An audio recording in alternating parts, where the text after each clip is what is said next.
Kandivali police Thane हद्दीतून दुचाकी वाहन चोरू जाण्याच्या तक्रारी वाढल्या होत्या.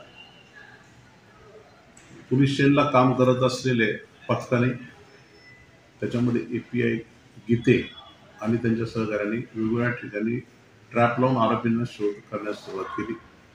त्याच्यामध्ये त्यांना अशी माहिती मिळाली की सदरच्या वाहनांची चोरी राजस्थान येथील आरोपितांनी केली असून आणि ते मुंबईतून पळालेले आहेत.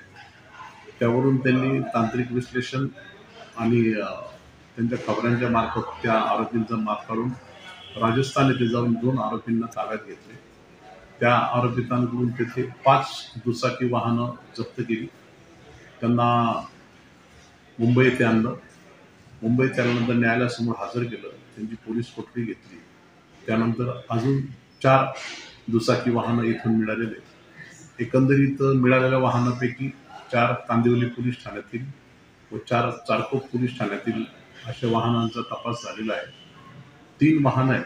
त्यांचे इंजिन नंबर, चेसिस नंबरवरून पुढील तपास सुरू आहे. सर, आरोपीचा बॅकग्राऊंड काय आहे? आरोपी हे इथे येऊन जेवण बनवण्याचं काम करायचे.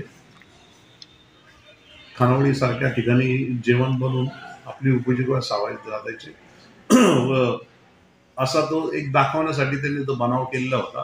परंतु मुख्य त्यांचं हे वाहनं चोरी करून ती राजस्थानीतून येऊन विकायची असं त्या टोळीचा तपासात निष्पन्न झालेला आहे. सर, अजून कोणी त्यांचे साथीदार वगैरे आहेत काय? आता 2 लोकांना केलेलं आहे, पण त्यांचे अजून पुढील साथीदार अजून काही लोकांनी मदत केलेली आहे का, त्यांचे अजून काही साथीदार आहे का, अजून काही वाहने आहेत का, यावर तपास सुरू आहे.